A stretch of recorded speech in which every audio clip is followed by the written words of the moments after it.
today, for the final episode of October Horrorfest, I'm checking out the long-awaited Halloween Kills, the sequel to 2018's Halloween. The film was put off for a whole year thanks to COVID, but alas, it's finally here. So the film opens up right where the previous one left off. Cameron's walking around looking for Oscar and Allison when he stumbles upon the body of Officer Hawkins, who somehow is still alive. Then, we go to a flashback of 1978, the night Michael was captured after committing the murders in the original film. A young Hawkins and his partner enter the Myers house searching for him, after he got up from being shot 6 times and fell off a balcony. I mean, for that much abuse, you'd think he would just be laying there, but we all know in the original one, he just got right back up. Anyway, so Hawkins' partner is quickly ambushed and Hawkins is forced to shoot. However, he misses Michael completely and shoots his partner in the neck, killing him. Michael then escapes right out the front door like nothing, but he's confronted by Dr. Loomis and the rest of Haddonfield Sheriff's Department, who then take him into custody. After that, we meet back up with Tommy Doyle and Lindsay Wallace, the kids who survived the original film, who are now all grown up. They're with Lonnie, who is Tommy's former bully, and Nurse Marion Chambers.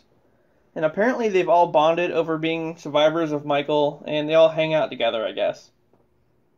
So they're at this local bar celebrating Halloween on open mic night, when Tommy gets up and tells the story of what happened in 1978. Cut to Laurie, Karen, and Allison leaving the burning house as the fire department shows up. Against Laurie's plea, they go in to put the fire out, and they all get massacred pretty easily by Michael. I know a lot of people were wondering how he survived at the end of the last movie, but it's because he was hiding behind a metal gate in the basement. So anyway, the firefighter massacre hits the news, and the sheriff's department becomes aware of the events that happened in the previous film. Tommy and the others watch the report from the bar, and then Tommy organizes an angry mob to hunt Michael down. Meanwhile, Laurie gets taken to Haddonfield Memorial, where she immediately goes into surgery. While out on patrol, Lindsay, Marion, and a couple that join them find Michael at a park, and he brutally kills Marion and the couple. This scene's crazy. Like, the guy gets a knife through the eye, and then the chick, goes to shoot Michael, but she's a terrible shot. So he kicks the door into her hand, and then she shoots herself. Marion just gets hung. It's crazy. Tommy shows up sometime later and rescues Lindsay, and they find the others laying there dead, wearing Silver Shamrock mask, which is a really nice callback to Part 3, but I feel bad for the kid that wore the skull mask. Back at the hospital, Laurie finds out that Michael's still alive and tries to go after him, but is stopped by Karen. Then Tommy shows up and turns the whole waiting room at the hospital into another angry mob. And not long after, chaos ensues as Michael shows up at the hospital and the mob chases him upstairs. Only, it's not Michael, it's another escaped mental patient from the bus crash in the previous film. Anyway, despite the fact that the mob just can't be stopped, Karen acknowledges that it's not Michael and tries to go help the guy. But I guess he opts to smash a window out and jump to his death instead. Hey man, you do you. And just as things are getting worse, Allison, Cameron, and his dad Lonnie go to the Myers house, where they're confronted by Michael. Michael kills Cameron and his dad, and he's about to kill Allison when Karen shows up and impales him with a pitchfork. To add insult to injury, she curb stomps him too, and takes his mask. Michael then gets up, like nothing happened, and chases Karen outside, where he's ambushed by the angry mob, led by Tommy. This scene's really badass, because they all proceed to just beat the shit out of him, repeatedly. He even gets shot 6 times. And then one guy kicks him in the face. It's pretty brutal. So that's it. No more Michael. After this, Karen, Allison, and the rest of the survivors are recouping in front of the Myers house, and all being tended to by paramedics.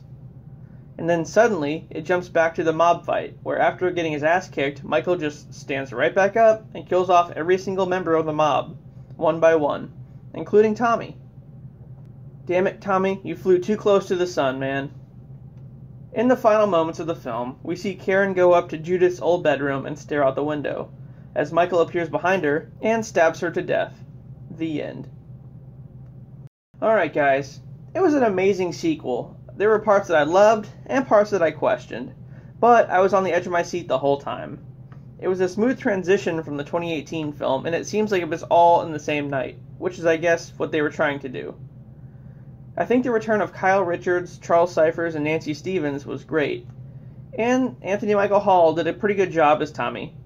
I will say that I wish they would have kept Karen alive, though, and the cameo of the Silver Shamrock mask was a cool callback to the Part 3.